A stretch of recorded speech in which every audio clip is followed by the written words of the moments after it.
হয়, শেহতীয়াকৈ দৰঙৰ কেইবাগৰাকী কৃষকৰ মুখলৈ আশাৰ বতৰা কঢ়িয়াই আনিছে কাঠফুলা খেতিয়ে। আমি ইতিমধ্যে দৰঙৰ মহলীয়াপাৰা অঞ্চলৰ 30গৰাকী মহিলাই কাঠফুলা খেতি কৰি জীৱন জীৱিকাৰ বাট মুকলি কৰাৰ বাতৰি আমি সম্প্ৰচাৰ কৰিছোঁ। আৰু আজি আমি উপস্থিত আছোঁ দৰঙৰ বৰদলগুৰিৰ বিকাশ শৰ্মা নামৰ এগৰাকী লোকে এইদৰে কাঠফুলাৰ পাম গঢ়ি তুলিছে। মই সামগ্ৰিক দৃশ্য দেখুৱাই আছোঁ। পুনৰ কৈছোঁ, শেহতীয়াকৈ কাঠফুলা খেতিয়ে দৰঙৰ কেইবাগৰাকী কৃষকৰ মুখলৈ আশাৰ সঞ্চাৰ কঢ়িয়াই আনিছে। আৰু ইতিমধ্যে আমি দৰঙৰ মহলীয়াপাৰা অঞ্চলৰ 30গৰাকী মহিলাই কাঠফুলা খেতি কৰি জীৱন জীৱিকাৰ বাট মুকলি কৰাৰ বাতৰি আমি সম্প্ৰচাৰ কৰিছোঁ। আৰু আজি আমি উপস্থিত আছোঁ দৰঙৰ বৰদলগুৰিত বিকাশ শৰ্মা নামৰ এগৰাকী লোকে এইদৰে কাঠফুলা খেতি কৰি স্বাৱলম্বিতাৰ পথ তেখেতে মুকলি কৰিছে। মই দেখুৱাইছোঁ সমগ্ৰ দৃশ্য মই দেখুৱাইছোঁ। এখন বৃহৎ পাৰ্টপা এইদৰে তেখেতে প্ৰস্তুত কৰিছে আৰু অতি কম দিনৰ ভিতৰতে আচলতে কাঠফুলা তেখেতে বজাৰত উলিয়াই দিব। মোৰ সহযোগী সেই পৰিৱেশ দেখুৱাই আছে এয়া বৰদলগুৰিৰ দৃশ্য। বিকাশ শৰ্মা নামৰ এগৰাকী কৃষকে এইদৰে এখন বৃহৎ পাম কাঠফুলাৰ এখন বৃহৎ পাম গঢ়ি তুলিছে। মই তেখেতৰ ওচৰলৈ গৈছোঁ। অকণমান আপুনি এইফালে আহিব, আপোনাক শুভেচ্ছা জনাইছোঁ। আমি লক্ষ্য কৰিছোঁ এখন বৃহৎ পাম কাঠফুলাৰ পাম। আৰু শেহতীয়াকৈ কিন্তু দৰঙত কাঠফুলা খেতি কৰিবলৈ বহুখিনি মানুহ আগবাঢ়ি আহিছে। ইয়াৰ কাৰণ কি আছে? এখন নিশ্চয় এটা লাভজনক খেতি আৰু বিভিন্ন মানে অৰ্গেনাইজেশ্যনে তেওঁলোকে মানে এইটোৰ প্ৰতি এটা ট্ৰেইনিং সজাগতা এটা পাতি মানে বিভিন্ন ট্ৰেইনিং দিয়াৰ ফলত তেওঁলোকে ধৰক ফাৰ্মাৰখিনিয়েও এই উপকৃত হৈছে, মানে বেনিফিটৰ বিষয়ে জানিছে, সেইকাৰণে তেওঁলোকে আগবাঢ়ি আহিছে আৰু একচুৱেলি বেনিফিটেড হয়।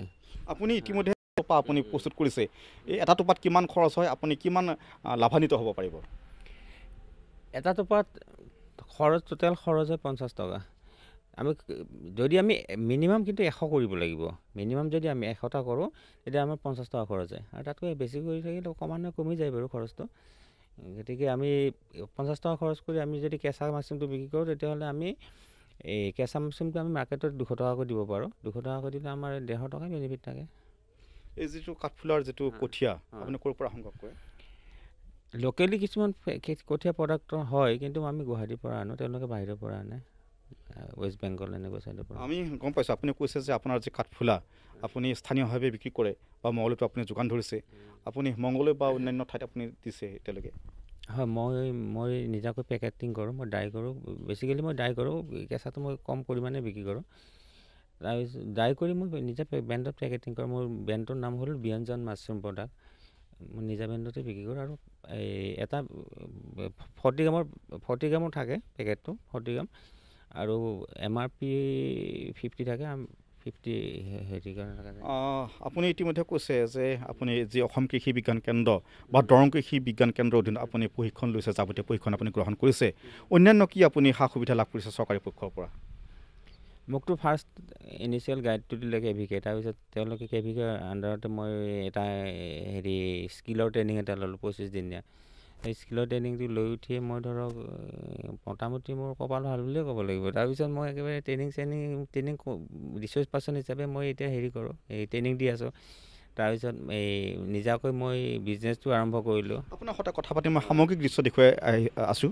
মোৰ সহযোগী সেই পৰিৱেশ দেখুৱাই আছে। পুনৰ কৈছোঁ, এয়া দৰঙৰ বৰদলগুৰিৰ দৃশ্য। বিকাশ শৰ্মা নামৰ এগৰাকী লোকে আচলতে কাঠফুলা খেতি এইদৰে গঢ়ি তুলিছে। এখন বৃহৎ তেখেতে প্ৰস্তুত কৰিছে আৰু কম দিনতে আচলতে তেখেতে বিক্ৰীৰ বাবে উলিয়াই দিব পাৰিব, সাজু ইতিমধ্যে কৰিছে। আৰু মোৰ সহযোগী সেই পৰিৱেশ দেখুৱাই আছে। আৰু পুনৰ কৈছোঁ, দৰঙত শেহতীয়াকৈ কাঠফুলা খেতিয়ে আশাৰ সঞ্চাৰ কঢ়িয়াই আনিছে, আশাৰ বতৰা কঢ়িয়াই আনিছে কেইবাটাও কৃষক পৰিয়ালৰ মাজত। আৰু এইগৰাকী বিকাশ শৰ্মা তেখেতে আচলতে 5-6 বছৰ ধৰি কাঠফুলা খেতি কৰি তেখেতে যথেষ্ট পৰিমাণে লাভান্বিত হৈ আহিছে। যিসকল আচলতে লোকে বা বিশেষকৈ নিবনুৱাই হতাশ হয়, এটা কৰ্মসংস্থান তেখেতে আচলতে বিচাৰি নাপায়, তেওঁলোকক আচলতে কাঠফুলা খেতি আপুনি কৰিবলৈ আহ্বান জনাব বা এই খেতি কৰি তেওঁলোক লাভান্বিত হ'ব পাৰিব বুলি আপুনি? লাভৱান হ'ব পাৰিব, কাৰণ ধৰক দৰঙত এখন ভাল মাৰ্কেট এখন আছে। আৰু দৰঙৰ যিখন আমাৰ দৰং ডিষ্ট্ৰিক্টত যিখন মাৰ্কেট আছে, বেছিকেলি মংগলদৈ, চিপাঝাৰ, আলুচুকা বা এনেকৈ আশে পাশে এই বাহিৰৰ পৰা মালটো আহে। গতিকে আমি মানে সেইখিনি যদি আমি ইয়াতে প্ৰডাকশ্যন কৰি আমি মাৰ্কেটত দিব পাৰোঁ, নিশ্চয় আমাৰ মালখিনি ল'ব। গতিকে তেনেকৈ ভাল চ'ৰ্চ এটা আছে কিন্তু দৰঙত। নিশ্চয়কৈ কাঠফুলা খেতিও হ'ব পাৰে স্বনিয়োজনৰ এটা মাধ্যম। কাঠফুলা খেতিও আচলতে জীৱন জীৱিকাৰ বাট মুকলি কৰিব পাৰে, সেই কথা আদৰ্শ কৃষক বিকাশ শৰ্মাই কৈছে।